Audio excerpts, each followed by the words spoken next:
Good morning and welcome to another episode of the UnSecurity Podcast. This is episode 120 and the date is February 23rd, 2021. I'm your host, Brad Nye, and joining me as always is my good friend and co-host, Evan Francine. Evan, how are you doing? I'm doing well, man. I think it's Tuesday already. It's already the end of February. I was on a call late last night till about midnight, and I was like, "Oh crap, this is just Monday." Yeah. I'm ready for a nap. Yeah, and I'm going to guess you have a full day of meetings, so that's not going to be something that happens. Yeah, I had a meeting at 4:30 this morning, and I had postponed it because I was like, "There's no way I'm making it." Yep. Yeah, it catches up to you. It sure does, man. How you doing? Overall, pretty good. Pretty good. Yeah. Working on that IR maturity assessment. I'm really happy with how that's going, although it does give me a whole new level of respect around all the work that went into S2, trying to figure out weightings and scoring and how it's all laid out. And I've probably reorganized it, I don't know, 10 times as I'm working through it. You know, we did the first one where it was just going to dump everything and then organized the first time. Then we went through it and actually did the assessment on ourselves and was like, oh yeah, no, we asked things as questions that were true, false, instead of just saying statements. We had to go through and rewrite. I went through and rewrote every control, which wasn't bad, but it just changed the tense, right? Right. Oh yeah. There, and it's instead of saying like, is there this, there is a whatever. And then organizing it and then working through the weighting, and because it's rolling up and going, oh shoot, I need to do this here and do this. And so whole new level for where the S2 is. Well, it's funny because I don't work in that, every day. It was different when I was in it every day. So when you reached out to me last week and asked me how the math worked, I was like, crap, I can't remember all of it. So, I had to dig in, and I'm like, yeah, okay, here it is. And yeah, once in a while, you look and you're kind of surprised yourself, like, how the hell did I get there? Yeah. Math. But I'm excited that, we're working on revision 3 of the S2 org. So yeah, that's the other that'll be a lot thing. of fun. Yeah. Yeah, that'll be a lot of fun because, up until now, there's been little sprinkles of, I think helping content and things like that. But now the team's always stepped up, taking ownership. I mean, last week, Megan, emailed me with the, the S2 audit, piece that I thought was really, really cool. I'm excited to look at that. And I saw your follow-up. Yeah. I think that would make it so much easier getting in the tool. Right. Who's this other guy? What the hell is he doing? I don't know. It's some guy with another beard. Yeah, I don't know. Who is he? He's got to work on it. He's got to work on it a little bit. Yeah, I shave it too often. He keeps it clean. So yeah, this is Tony Alsleben. How do you say your last name? I'm sorry. If my wife was here, she would phonetically spell it out for you. Alsleben. Alsleben. Okay. We've talked, I don't know how many times, and I don't think I've ever had to say your last name before. I've never, so I apologize. I have to play back that audio. So I'm gonna start. Oh no. I'm gonna start calling him that. So Tony is the CISO for CentraCare, which is one of the larger integrated health systems here in Minnesota. So welcome, Tony. How are you doing? I'm good. And the first thing we should probably cover is my title is not CISO. So I noticed in the notes we have it a few places. I do the job of the CISO. I am head of security for CentraCare. CentraCare does cover about 50% of rural healthcare in Minnesota. So we also, Cares Health is part of our organization. Cares Health just started a new hospital down in Redwood Falls this week. Just opened the doors on it. So brand new facility down there. Pretty cool. And then, the thing about that, and some of the notes I see you have here, I mean, those are our facilities. We provide the EMR, electronic medical record, for a lot of other facilities in rural Minnesota. So we have other locations like in Alexandria where they use Epic, and we supply that to them. So I mean, they're considered very cool. affiliates of ours. So there's a lot to worry about when it comes to not just our data and our patients, but I think there's something like almost, I think we're just under 1 million lives that we're responsible for in the state of Minnesota. Wow. No pressure. Yeah, no pressure is right. You took So- time out to come hang out with us, Of course, Can't even pronounce the anytime, last every name. day. right? Well, okay. And how many employees in CentraCare, roughly? So CentraCare has right around 14,000 employees. Okay. When you look at our Active Directory structure with all the facilities that we have almost 30,000 users. Wow. So I know Brad probably remembers that. We were giving you guys some headaches when we were doing the 80 health check Yeah. because of the number of users that had to churn through the number of pieces of equipment we have. So Yeah, it was choking up on some of the share permissions because there were so many users that it had to try and churn through. yeah. We got it figured out though. That's right. So big healthcare. And so you said your title's not officially CISO. What is your title? Senior Director, Information Services. Okay. So you don't even have security in your title, but yet you're responsible for all No, well, wait. Senior Director, Information Security. Okay. Okay. Sorry. I was gonna say then, how would I know? Yeah. The title of our group is Information Services, and how often do you have to tell somebody this is what I am, this is what I do? It's so funny. We were talking because they here we realigned and kind of gave people better titles that were more accurate. And internally, it's like, whatever, I don't care, right? Everybody knows what everyone does, but it's that external piece. So yeah, I get where you're coming from. Of like, yeah, wait, what is it? well, and some people get really hung up on titles, and I don't so much, right? Like, I know my job, I know what I Right. have to do. For me, it's not, I'm at a point in my career, it's not about what they pay me. I mean, hopefully my boss doesn't listen to this, but money is just putting food on the table and supporting the family, right? Evan, I know I've heard you say this before, but somehow work is just an extension of who I am, right? Like, I love this thing I do. And every day I get up and I don't really look at this like work. So even now with COVID, right? Like, I come down here early in the morning and get on, probably my best hours are early in the morning when I'm all by myself, just pounding away at this stuff. So it's good. Yeah, no, I'm with you on that. It is kind of, I mean, it is such a privilege and an honor to do what we do for a living. And I think we lose sight of that sometimes.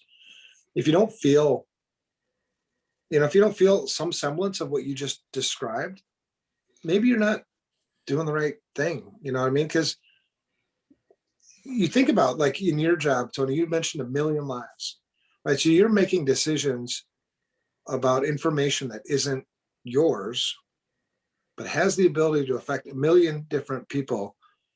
And they don't even know that, right? You do this job, as a thankless job, you feel the weight, but we love it, right? Yeah. Yep. It's one of those jobs where, it's like, well, what are they doing? Unless something goes wrong, and it's like, what were you doing? So, there's very little, a lot of times there's very little praise about it or, appreciation. But if anything goes wrong, man, you're right in the firing line there. Mm-hmm. Well, at least in 2021, it's in vogue to blame other people. So you have that on your side. Yeah, I don't do that. Yeah, it was funny to look on your face. No. So. No, one of my golden rules for my kids is own it, and I hate excuses. So, I mean, if you're gonna pass the buck somewhere else, it's not the right thing. So, and we can't fix things if we're not gonna actually focus on the problems and what the issue is. So, mean, you're not going to get very far with security if you're just trying to pass the buck and make it somebody else's fault. Yeah, very true. Well, and so for our listeners, I mean, that's a great tip, right? I mean, that's a really good thing to have as a CISO or as the Senior Director of Information Security, is that, like, no, the buck stops here. I make decisions not because I'm authoritarian, but because somebody has to be accountable for this. Mm-hmm. Yeah, and always, if something goes wrong, don't just go and say, well, what are you gonna do? Try and figure out a solution and say, hey, this happened. Here's what we got to do to fix it. Right. Like all too often, it's like you said, the blame game of this happened, but it's so and so's fault or whatever. Yeah. Wow. Yeah. So Tony, how did you get to become you? How did I get to become me? Yeah. That's we only have an hour, right? Right. Oh, No, meaning like in your position, how did you get to become CISO? Because one of the questions we get, I don't know, Brad, you get it a lot too, is how do you become a CISO? How do you become somebody who's in charge of information security for a 14,000 employee company? yeah. Well, not very many people are going to have the path that I had to get here, because my job prior to this one was chief information officer. So, to some people that would be a step backwards. For me, it was a lateral move, right? However, I am going to say that in my IT career, so I've been in IT, I think roughly 22 years now. And about 12 years of that, it's been in management, mostly in healthcare management, right? So, but I started at the bottom. I started on the help desk, like any other IT guy, right? Taking calls, working night shift, doing the things. That led to being a sysadmin. I used to make the images that we put on computers and deploy them and package the software. And, I did all the stuff that you have to do to put your chops in. So, I was even an internal auditor once upon a time, which is what really kind of some days helps me with this security thing, right? Yeah. And the reason it was kind of funny, because the first time I dabbled in this, when I was in internal audit, the thing that drove me nuts is that I found issues, but I couldn't fix them. I presented them and they did exactly what we do, right? Like they either mitigate it or they accept the risk and they move on. And it drove me nuts when they would say, yeah, we're going to accept the risk on that one. And I'm like, but I just showed you this thing here. Like, you need to fix this. It's really important. I spent all this time. Yeah, no, it's not that big a deal to us. So that I was like, all right, I can't do this anymore. I need to go back to fixing things, right? And now I'm at a different point in my life, right? Like probably after going back to school and getting my master's degree, and that probably helped a lot with the business acumen side of it, that you understand the business side of accepting risk, right?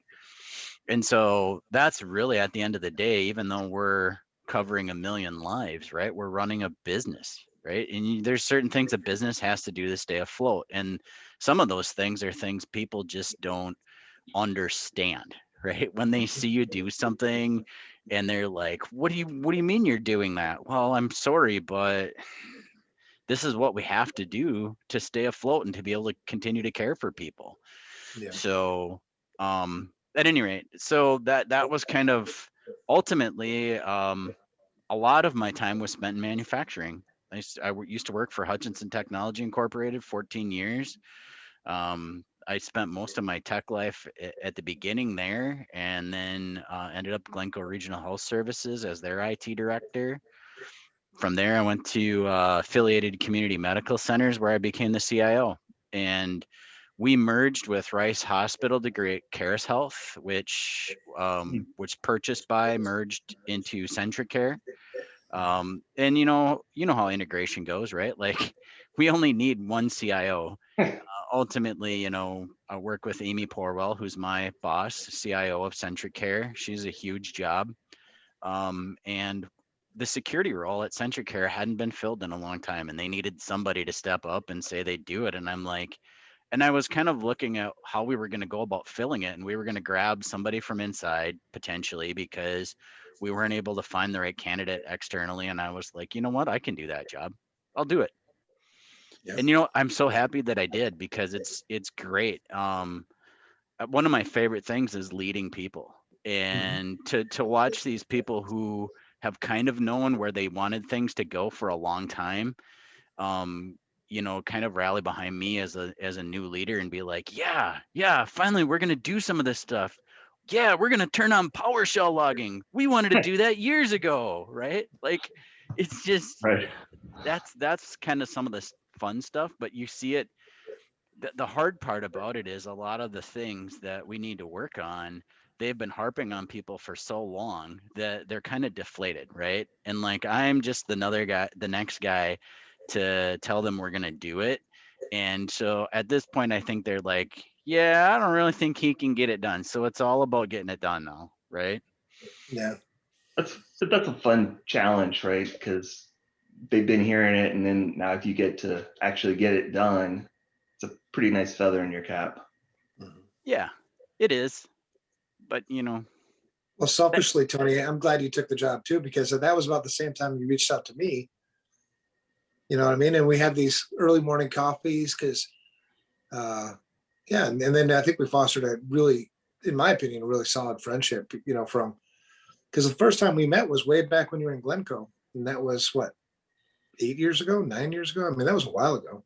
I think it might have been almost 11 years ago. It was right when you were starting FRSecure, and you and Kevin and Steve rolled into my office together at that point. Yeah. Early days, man. It's good stuff. Yeah, I was thinking about that too. It's almost exactly a year since I reached out to you, and you and I started having coffee and talking again. And it seems like years ago now already. Right. Everything that we did in the last year, even with COVID. Yeah. Yeah. Good memories, man. I love it. And as an added bonus, the fact that you like to ride motorcycles, it's like, security guy who loves to ride motorcycles. Yeah. Sign me up. Yeah, I can't wait. I was just in the shed last night working. Actually, I downloaded 3 to 4 of your last podcasts, and I threw them on in the shed, and I was listening to those while I was working on stuff. But I was looking at the bike going, man, 30 days, and we're going to be out riding, maybe. Hopefully. Yep. You have to get Brad on a bike at some point. I've ridden in the past, and in Virginia, you have to get a specific motorcycle license and go through you have to go through a state driver's class on a motorcycle. And Katie was like, no, because I think she was probably pregnant with Abby, or I don't remember. But she was like, nope, you're not riding. I was like, all right, fine. That's not a fight. Pick your battles. Yep. You're a wise man. I didn't think I'd ever probably ride again. When my kids were little, my wife, I think I had gotten rid of my bike before I met her. And I have old cars, right? So I've had this one old car since before I met her too. And there was always this agreement between us. You can keep the old cars. We're not going to have any motorcycles. Well, about 2 years ago, that broke down. I was like, gosh, I'd really like to get a bike. And she let me get a bike. And then she got on the bike with me. I never thought she would ride with me. So that's cool. Yeah. Maybe when the kids are older, because our youngest is in kindergarten now. So yeah, it'll be a little while, but maybe. We'll right. See. Anyway, so you mentioned you spent roughly 10, 12 years in healthcare. Where has security gone in that time? Where was it when you started? Where do you see it now? What are some of the challenges? Have they changed? Yes. So that's a loaded question for me, because I often, so if I look back to, so 2009 was my transition out of manufacturing and into healthcare, right? And I distinctly remember it because, you know, having been an internal auditor, having been somebody who got to understand inside and out what Sarbanes-Oxley was and how it drove the auditing and what you had to do as a public traded company when it came to audits. And every year you were audited. Then take that guy who's been working in that environment and drop him in healthcare and go like, so when are they coming to audit us? Oh, never, right? Don't do that. Right. It's on your shoulders to do the right things all the time and don't screw up, because when we screw up, that's when the auditors show up. They'll come and look after you've actually done something wrong, after somebody's information has gotten out there. Yeah. So from my perspective, I still don't see that having changed a lot, right? Like, so some of these things that have been out in the news, right? The big breaches, the Mhm. things that have happened, that has brought an awareness to it. But I still don't think our federal government is that much better at auditing, right? Like, we still only do it and we still only show up when something's happened. And I shouldn't say that either, because there are cases where they're going to come out and just generally audit you. And I'm sure we've just been lucky. But you know, I think the problem too often in healthcare is we feel like we don't need to do anything until something's happened. And even getting funding makes it hard to do that, right? Like the other day, I was like, we need to lock down our VPN tunnel more, right? When you transition from one network to the next, it shouldn't just auto join back and leave the VPN tunnel in place, right? And they're like, well, why has it got to change? Nothing's happened. When have we ever had a laptop stolen? I don't know. The thieves didn't call me up and tell me they stole it. Right. Right. You know, so I think the answer to your question, Brad, is some of that. Some of those things haven't changed.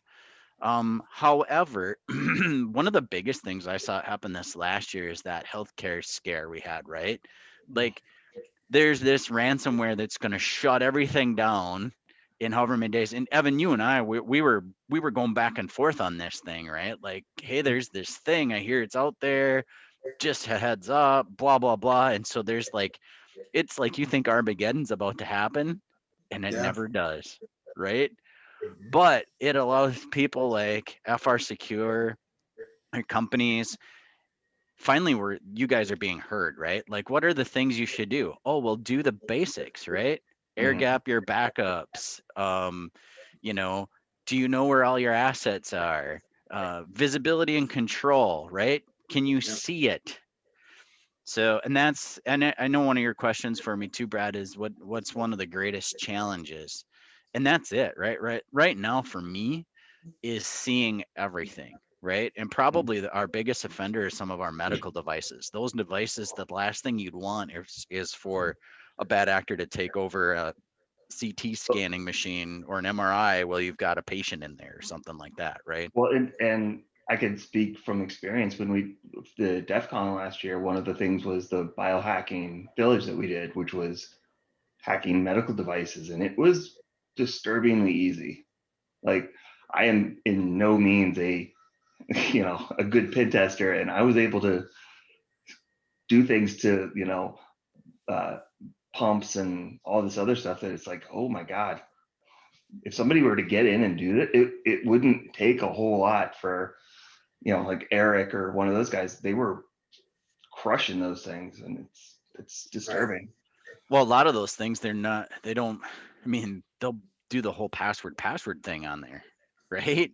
I mean, there was one of the Philips vulnerability releases this last year that's what it was, right? Like, you had to get a hold of them and have them change the password on your device because they come and set it up and then they just leave it as default. Mm-hmm. Oh yeah, So that was one of the things that we did is like, hey, here it is. It's an open FTP to update or whatever it was, and it literally was like default password for device. In. Yep. And so one of the best things I've saw this last year that I thought was really cool, that they're finally starting to think about it is, I can't remember the name of the software right now off the top of my head, but we have this new backup software that we're installing, right? For backing up all of our data from our arrays. And when they install that software and it goes through the setup, it forces them to change the admin password. So that you can't leave it as admin or admin 1, 2, 3, 4, or whatever it is. It's just not possible for it to be left as standard anymore. And that stuff should have happened a long time ago, right? Like Right. people's That is, home routers should change the day they set it up. and that stuff is so easy to script, as part of the setup. Oh yeah. Your first login, I mean, you do that stuff all the time when you reset somebody's login and you force them to change it, right? I mean, it's so easy. And yeah, we just, such an oversight for so many years. It's crazy. You're mentioning earlier about how the government isn't auditing, but it's really around, like, in healthcare, that's surprising, because you do have the OCC and the FFIEC for banking that go out, and you have FINRA, and I can't think of the insurance one, but having worked in those industries, yet you have at least every couple of years they're out, but healthcare is like, well, we'll come drop the hammer on you after it's too late, which is crazy. Well, OCR started going down this path, right? Yeah. They even went so far as to build an audit protocol. And I don't know how many, it was one of the big four, accounting firms. Do you remember, was it Price Waterhouse? I don't I think it was know. Maybe. I think it was PwC. They went out and actually audited 100 some odd, Yeah. healthcare entities, and then developed the audit protocol. And we're thinking, okay, good. You're kind of Right. going down this path, because I think a lot of CISOs would also like the guidance, right? Show me places where I can improve, because maybe I don't have, CentraCare is a large healthcare entity. There's a lot of them that aren't, a lot of the rural hospitals don't have any money.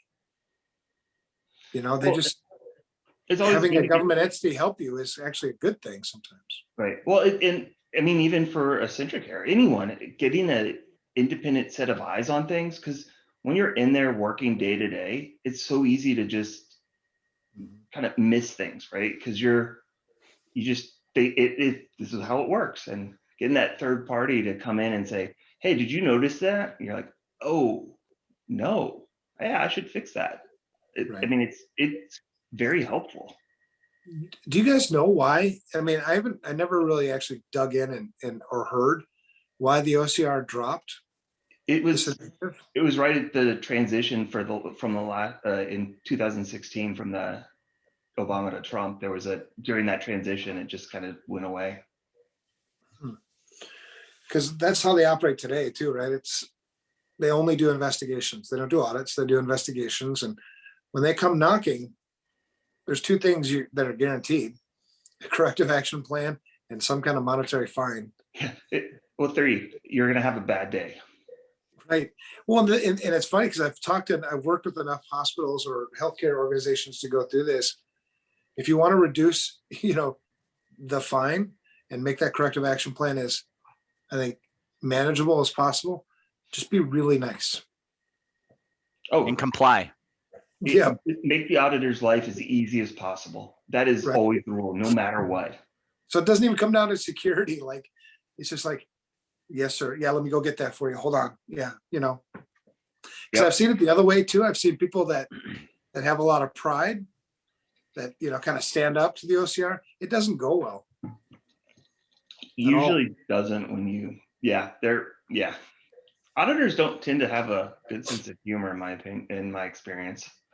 Well, they have their own sense of humor, just like lawyers. They have their Yeah. own. I can never understand what the hell. I can never understand what they're laughing at, And I want to be so much of the group, especially when you're working on like a big data breach. You feel like you're like, yeah, man, we're a team here. And they make a joke, and I have no idea what they're all laughing. I have no idea what the hell they're saying. But then I want to be part of the group so bad that I'll say a joke that I thought is funny, and they look at me like I'm an idiot. Who invited this guy? Yeah, security guy. Put him in the corner somewhere. Yeah, I've been there with the OCR auditors. I made a joke that I thought was pretty good. They just dead silence. And you're like, oh, okay. Yep, I gotta go to the bathroom. See you later. Yeah. Oh, my phone's ringing. Gotta step out. Nah, crazy, man. So is that the thing that keeps you up at night, Tony? Is it, or is there anything? I guess there may not be anything. Yeah, you threw that question out there. There isn't. I don't have any problems sleeping at night. if anything keeps me up at night, it's because I fell asleep on the couch and I transitioned from one place to the next, and I start thinking about my car and what I've got to do on that or work, but however, I did think about it, right? Like, so what's my biggest concern? And it's that one hole we haven't found, right? That one thing, that device that's not patched, things that are currently out of my control, but that I need to find an answer to, right? And I think about this like just last week, my endpoint guy was calling me up and he was like, "Hey, I got this call and they want to set this new system up and they want access to it from the outside, and they've got 20 devices in our facility already." So it starts out like this call, like it's this new thing, but oh, by the way, there's already 20 of them out there and we've already punched 20 holes.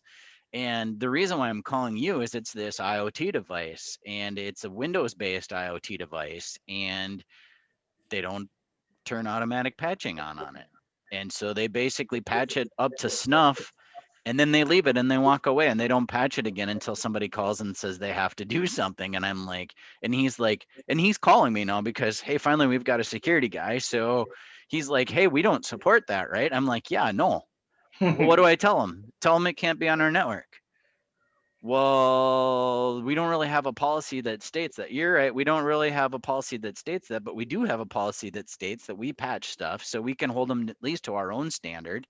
So, well, we can't turn these devices off." I said, "I get it, right? So we need to work with them on what we're going to do." "Well, they want to continue to have remote access." "Yeah, not happening. They're going to go through SecureLink, right? Like they're going to then you get on the phone with the vendor and they're like, "Yeah, we have other places asking for this thing too, right? We'll see if we can get SecureLink to work. We're having issues." "No, you can get SecureLink to work, even if we have to just stand up an RDP station that you SecureLink into to connect to your devices. We can make it work." So, Right. but it's really those things, right? So it starts with that, and then you look at supply chain. We all know the big supply chain issue, right? We do have SolarWinds internally. We're lucky, and my one of my right hand guys Justin would say, I'm saying we got lucky. He goes, "Well, we think we got lucky," right? Like, because you don't really ever know till you know, right? But we didn't install one of the bad patches. We don't have any IOCs that we found internally. We've done all the right things. We locked down our SolarWinds environment so it doesn't have access to the internet. We've been staying on top of all the latest patches lately. But it really makes you look around and go, well, gee, how are we evaluating those vendors? Who's been looking at that, right? And so right now I'm looking at, I just bought BitSite. We're standing that up. Evan and I have talked about this. I'm using S2 vendor, not hog wild yet, but I've been putting companies in S2 vendor, and I'm getting to the point where people are sending me requests when they get a new vendor and saying, "Hey, how can I get them in there? How can we send this to them?" So but then it's kind of using those two products hand in hand, right? Because S2 vendor is a self-assessment, and it's only as good as the word they give you and what they sign off on. So, when I get an 850 and it comes back and I'm like, "Really, you're that good, huh? Well, gosh, I'm so glad to be working with somebody that's perfect." We'll You know go what, there. we're gonna do? I just thought of a marketing piece when that integration gets completed, right? Because Security Studio is like we're like the neutral party, right? We want to consume data from different places to give you a better picture, and the marketing piece is going to be vendors lie with a big stamp. I mean, everybody always gives themselves the Because there's benefit. no way in hell you can tell me that you got this stuff, even if you say you didn't understand the question. Well, yeah. What do you mean you require domain admin to run your application? Right? My favorite was, right? Like, so you send them the security suite, and you guys know there's like 400 questions in there, right? I sent one of those off and I got it back in an hour and a half. And I'm like, It takes, I mean, I'm probably about as familiar with that as possible as anyone. And it still took me, gosh, probably 2.5 hours to go through it. Yeah. Well, Yep. and you mentioned, supply chain, because you still have a blind spot too, right? You have a blind spot. It wouldn't, no matter what due diligence you did, you wouldn't have caught the SolarWinds. Right. Because that came in an authorized patch. Man, how would you know? You don't have the ability to check every single patch to see if there's a backdoor in that patch. You can't do Correct. static code analysis. I mean, as a consumer and as a CISO, you're stuck with there's always that try. I have to take what I got, Yeah, there's no way you would know. However, the interesting thing is that when you look at BitSite trends, these things, and you look at their BitSite score, it fell off right about the time they got infected. So, I mean, really, it kind of is measuring that some of their security awareness took a nosedive. And when it did, that made them susceptible. So, if you're watching some of that stuff, you can kind of have an indication, if there's bad actors out there, the odds of them breaking down somebody who's got good security versus somebody who's got bad security are pretty good. So I have a close vendor. I'm not going to name their name on here, but I know Evan's got a story with this vendor too, a local vendor that we work really close with. And I dropped them in BitSite, and their security score just as of like this last month took a nosedive. So it's got my ears perked and going, well, man, what do we all have open to them? Right. And it looks like some of their stuff took a nosedive because of some of the things they have hosted, but that's even worse yet, right? Like these are things they're hosting for other people. So I don't know. I think some of those tools, I'm not into the blinky lights like Evan says often, but there are some tools that are out there that are pretty easy to stand up and start using right away, right? Some of the things that you guys have, things like BitSite, where you stand it up and you can feed in a whole bunch of vendors and you can look at a cross section of them today.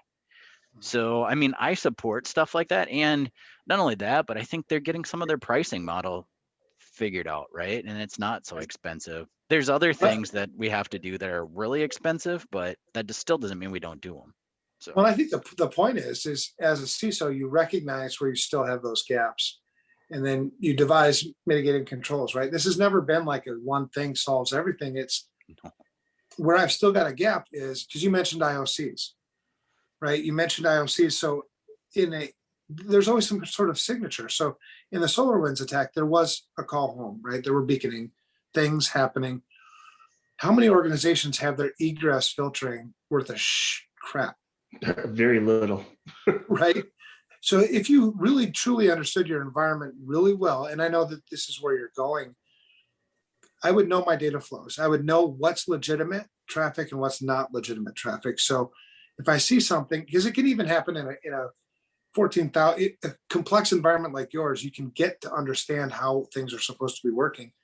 And you see those beacons, that would be a red flag, right? And that is unusual because you haven't seen it before. Mm-hmm. So I think getting to that point it's nirvana, but I would assume that's the goal. Well, and that's where like one of the other things, because there's a lot of things, like you said, there's so many things. Which one do I pick on any given day? Which one, all these balls in the air, which one am I grabbing today? Right. And so you stand around and look, and we use InfoBlocks for our DNS. And so InfoBlocks has a product that is it's DNS security, right? So it's an enhanced DNS security. We are currently POCing that, and realistically that does exactly what you're talking about, Evan, right? Like they're watching what's going on out there. If it's a newly created domain, it'll sinkhole it right now just because it's not seen it out there before until we can authorize it, right? So it's not zero trust, but it's getting one step closer to just not like trust then verify, or so or at any rate right now. And those tools, they're not, there is no tool, you just buy it and stand it up, right? So that's part of the proof of concept right now. What do you mean we've got all these logs to look through yet? What do you mean? And then you've got stuff like the whole DOH and DOT stuff going on, where it can go straight out through that app and completely bypass your internal DNS. So, you know, first you're thinking you're going to buy this tool and then you'll be sitting pretty, but it's not really the case. Right now, we've got stuff we've got to do on our checkpoint firewall, and we've got to figure out how to break down that um, encryption, look inside that packet, and stop that DOH traffic and DOT traffic and send it back through the internal DNS. So Yeah. it really that's the type of stuff right now I'm trying to stay focused on, because how can I quickly protect all of these devices? And it's in the traffic, right? If something gets in, the first thing it does is call out, right? That's where we need to stop it. We need to stop it from talking, and then we Yep. can find it, and then we can kill it. That's the best we can do right now as we're getting everything else in order. Well, Yeah.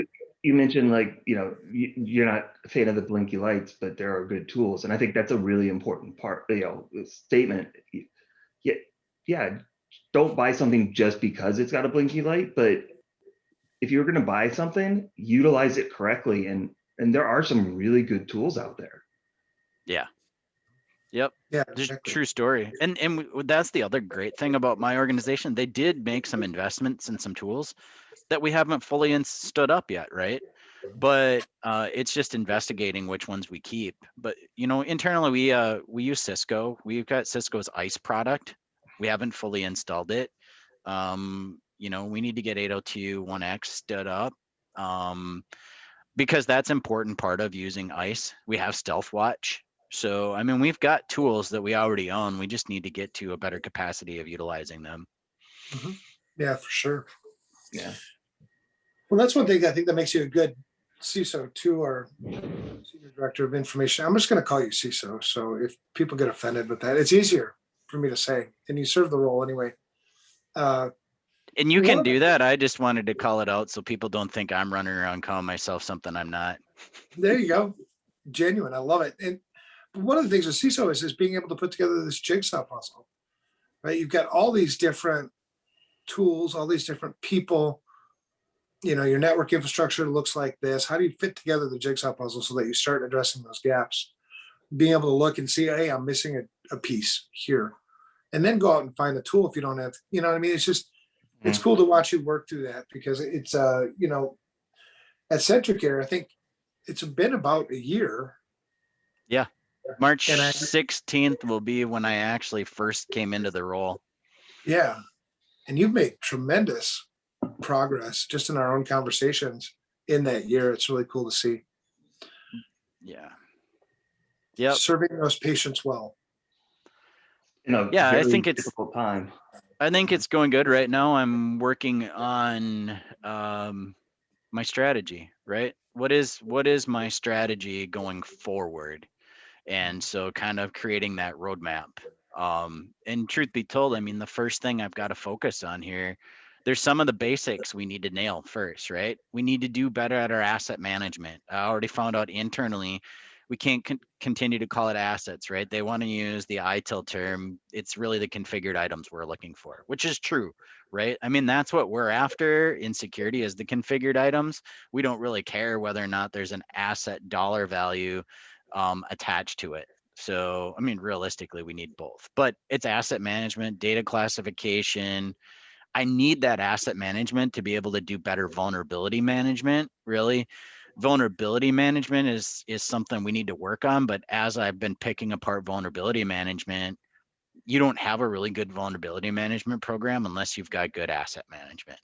So, Yeah. and as part of that asset management program, data classification is going to be huge for us. So, and especially being healthcare, how long does that data got to live? How's it classified, right? Is it public information? Is it confidential information? Is it financial information? So, you know, we need to get that done. I'm going to say this tongue in cheek. We have a pretty good change management program. And I say that because people are using it, right? That's part of the reason why we were able to track down whether or not we had a SolarWinds problem, because the version changes had been logged in our change management system and we were able to walk that back. However, we don't have a good change management policy that everybody follows to a T, right? And so that's kind of the next step, right? Is making sure everybody knows the policy, making sure that policy aligns throughout all of IS, and then maybe the greater organization after that. But those are kind of the things that are going to be on my strategy for the next year, for the next 3 years. So That's cool. I mean, yeah, it's great to hear you mention those things and be aware of some of those maybe less mature areas and focusing on them, because you're absolutely right. It all builds on itself. mhm. Totally. Well, speaking of hospitals, man, we got a whole bunch of, we don't have to go through them all because No. I know that, we're getting short on time, but in the notes, I just put, that was just the last, all I did was Google healthcare breach. Yeah, and I'm And sure you now had to. this was put page that- 1. Yeah, Page 1 in the news, and the 427 that I alluded to, but Tony sort of alluded to it as well. It was last summer. We had there was a series of events that took place. I was called in on a breach, called my cell phone at 3 a.m. I'm not, your incident response plan didn't say to do that, but that's what happened. So I get called into that, and then we start a threat hunting exercise at another healthcare entity, kind of in all of this. And Brad, about that one. And then, Brian Krebs calls and says, hey, you don't normally get calls from Brian Krebs, and I don't like calls from Brian Krebs. So we got on the phone with him and, found out 427 hospitals are supposed to be hit the next week, maybe. It's like, oh shit, really? At the same time, we got to get the word out. So, or one, is it true? right. Is there any truth to this at all? Because we're not going to cause panic if there's not. And two, if it is, we got to get the word out. So that whole thing led to this thing. But I think one of the things we learned in that is the healthcare sector. So there's 16 critical infrastructure sectors in the United States, as called out by President Obama back whenever he issued that directive, and then on and on. One of those sectors is healthcare. Another sector is water, right? We talked about the water Mhm. hack at Oldsmar in Florida. Another one is dams. Another one is on and on, right? There's 16 of them. One of the things that was painfully obvious in that 427, I just call it the 427 because I still might be bullshit, to be honest. I have no idea. But one of the things that really raised an alarm with me, and if there was something to keep me up at night, I sleep well, but if there's something, it's the fact that if that had been true, if 427 hospitals had been hit at roughly the same time with ransomware, we would be screwed. This country does not have the ability to respond to that appropriately. No, yeah, 100%. So sorry, I got preachy there, but that's got to be fixed. And so on another thing, we are working on stuff like that, because if Tony's getting hit with something, or let's say, there's an incident response in Texas, right? The hospitals got hit by ransomware, and they're part of a something where there's a better information sharing. I know we've got ISAC and all these other things, but those things aren't effective because you don't share IOCs on things that are happening right now. I would have no idea knowing that this hospital in Texas is getting hit. But Tony would sure like to know, because if his hospital started to see some of those same IOCs before something activates, before it does cause potential death, right? Yeah. Good to know that shit. Excuse my language. Try to be positive. One of the good things that did come out of this Orion breach is how open, Microsoft and FireEye and all them were with the IOCs they were finding. Hey, here's what we're seeing. Here's what to look for. And hopefully that maybe starts a new trend of being more public with some of these IOCs. It's not like, what's the negative of saying, hey, here's some hashes you should be looking for. Right. Well, I In think some of the healthcare, things- they don't do it though. I mean, I just watched one of these things happen because we were helping somebody else through it. I'm not going to say too much about it, but we couldn't get the IOCs from them, right? Even knowing that our infrastructure potentially was connected to this, they wouldn't give up the IOCs. And why? Because the lawyers get involved and you can't say too much. And if you say too much, then you might be telling them something you shouldn't be telling them. And so even now, later on, you watch what things are going on from afar, they're still having problems. And you're like, so do you have forensic images? Can you hand them over? Can you give them to us so that we can do our own investigation? Well, Mhm. no, we don't have that for everything, and how do you get, ultimately in the end, they give you some, yeah, we can see they were here and they were that, and it was our evil. And I mean, but it's 2-3 months later. And you Yep. guys know as well as I do, it's all about time. It's Mhm. all about time. The faster you can do it, the quicker you can squash it. One of the interesting fallouts from the was it Capital One and FireEye, that where they got sued and they had to turn over their IR report because they had the same one. One of the interesting fallouts from that is now for incidents, they don't want reports. No, because they're discoverable. Yep. And it used to be you had to write up they wanted a full report knowing exactly what happened. And now they're like, no, we're good. Well, you see, that used to be one of the things, there was always that debate, who's the first person you call in a breach, right? And, some people would call the police. I still saw that. I mean, one of these breaches here, I think it was, I don't know, maybe one of them. The first call was the sheriff's department. No, that's not right. When I got called in that breach that led to the understanding of the 427, when I arrived on site, Department of Homeland Security was on the phone, the FBI was on the phone, the local sheriff's department was there, and another incident response firm was there. And it was all just like chaos. And so you walk in the room, you're like, what the hell is going on? What are you guys doing? What's the direction here?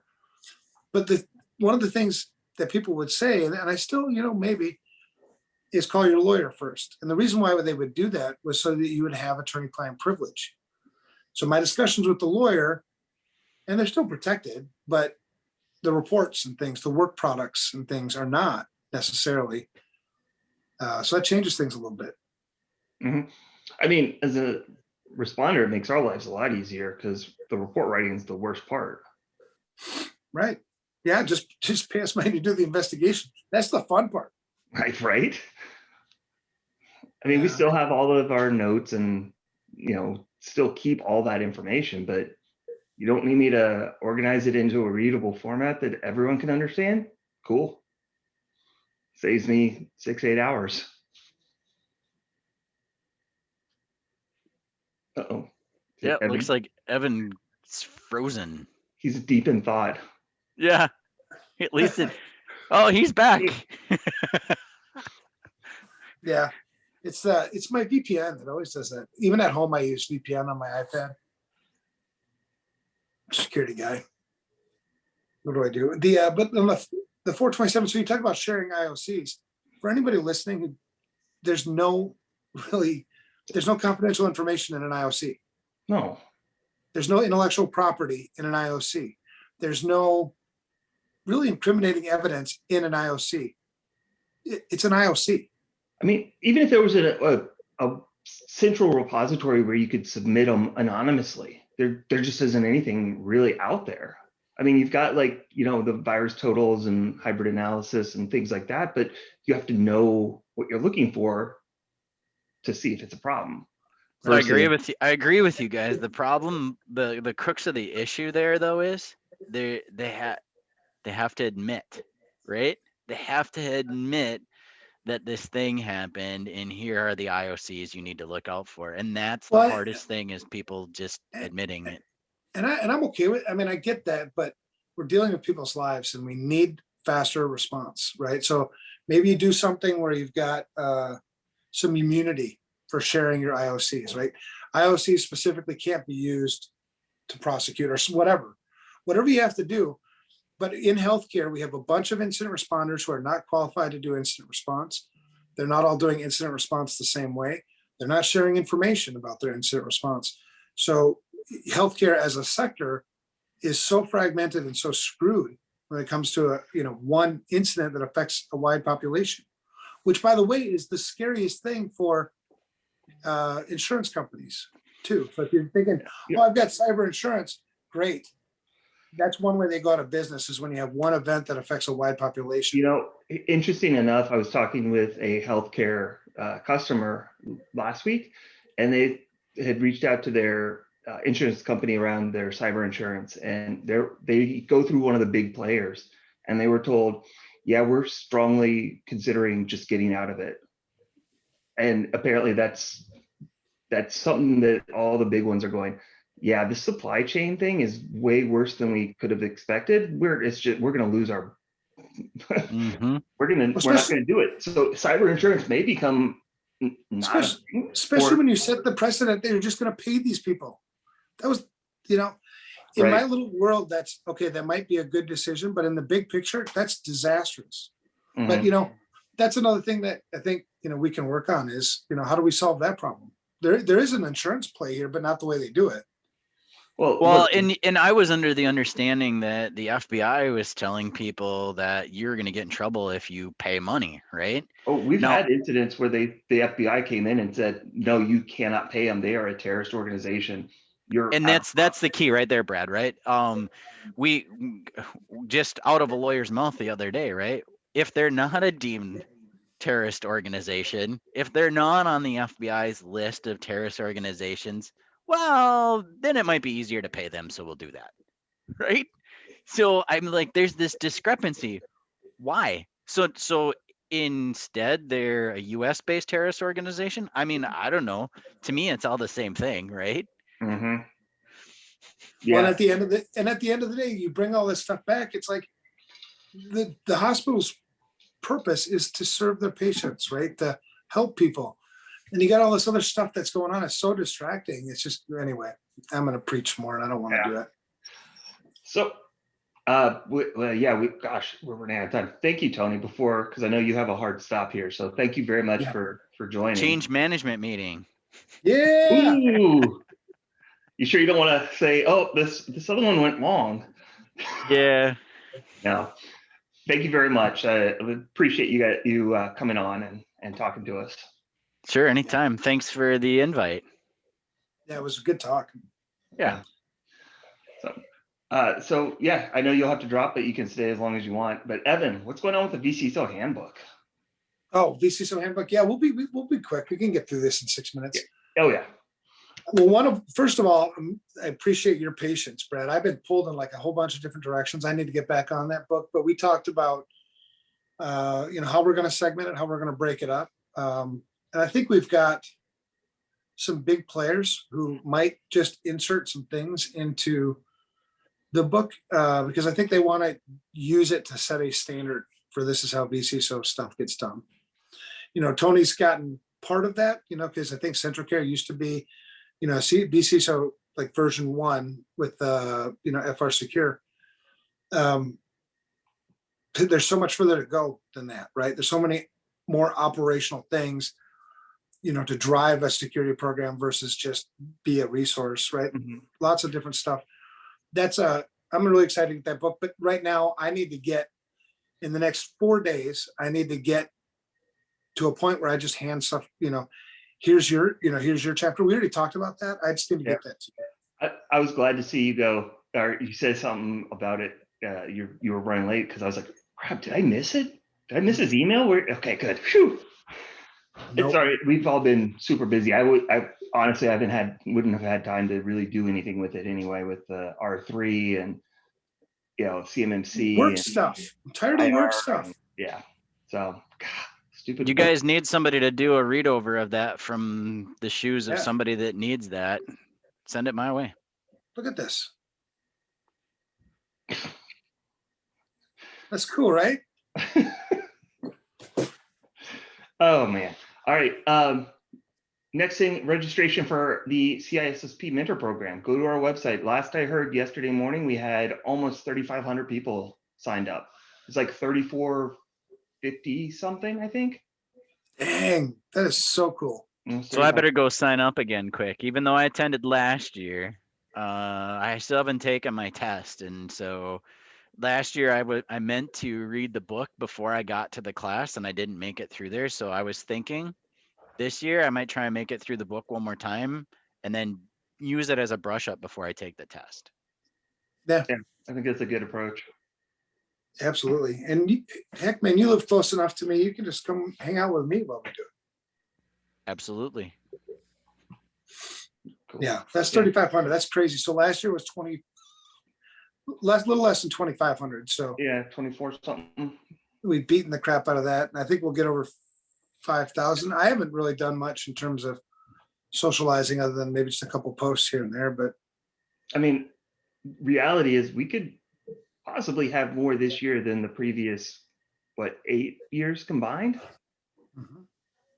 yeah, A little nerve wracking, but exciting. Mhm.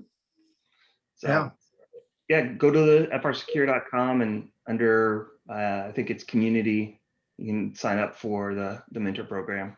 Totally Mhm. free. Evan, Yeah. you're a geek with numbers. I'd love to see what that looks like on a graph, right? Oh, Because you're I have- definitely almost doubling year over year, right? Mhm. Yeah, He's probably has it charted already. So this I will be do my, actually. I was gonna say, this will be my 4th year. The first year we had, oh gosh, maybe 125 or so that I did it with you. We've gone from like 100 and we'll say 150 to 3,500 in 4 years. That's pretty significant growth. Well, there's bigger plans ahead, man. I've been talking to some other nonprofits. There's one out of San Diego, I think. This is a community thing, right? There will probably be a time when we'll just take the FRSecure name off of it, make it truly a community thing. There'll always be that history, there'll always be that tie to it, but I want this to be perpetual. I want to do it year round. I want, others to come and teach and share. And No, I mean, it's kind of goes in line with kind of the FRSecure University thing that, where with all the content that we're putting out and training. So yeah, getting others to help out would be awesome. for sure, man. All right. Yeah. You had a couple of news items. I would say, go Skip it. There's no news. go read them on the blog or on There's the no post. news. Nothing's happening. Just, No, just keep your face, right on the computer. You'll be fine. Nothing else happening. So Nothing to- thank you again, Tony. Appreciate it, and we'll definitely be in touch, and you can be the first victim of reading a copy. Absolutely. Send it my way, man. And thank you guys. Yeah, Tony, do you have any shout outs? I do, and it's gonna be to my wife, because I wouldn't be the man I am today without my wife. So her name is Anna, and I love her dearly. She definitely has kept me on the straight and narrow. So that's mine. Very cool. How about you, hear my Evan? dog? Uh, Yeah, I'm gonna give a shout out to my dog. She's a sweetheart. I love her. That's Violet that you hear outside my office door. She sits right here, right behind me, and yells at me regularly. But she's kind of my coworker now. We have a shepherd mix and shepherds, I don't know if you know that they talk. They bark, but they come up and they're like, "Roar," and mine will come up and sass and talk back to you. We have a Chesapeake, and she does. It's more of a roo, right? Like she'll like roo at you, and so especially if you can get her between two people, she'll back into one person and she'll start talking to the other person. That's funny. Right. Dogs are so goofy. I'll give a shout out to first responders and the job that they do and everything that, Yeah, absolutely. especially during the pandemic and putting themselves at risk. So, all right. Well, in closing, thank you to all our listeners. Send us stuff by email at unsecurity@protonmail.com. If you're the social type, you can socialize with us on Twitter. I'm at Brad Nye, and Evan is at Evan Francine. Tony, how can people get a hold of you? Probably LinkedIn is the best place. All right. So it'd be under Anthony Alsleben if you're looking for me out there, attached to CentraCare. There you go. other Twitter handles where you can find some stuff that we do is the podcast is at UnsecurityP, Security Studio is at Studio Security, and FRSecure is at FRSecure. And that is it. Talk to everyone again next week. All right, man. Have a See good you, one. man. Bye. Thank you.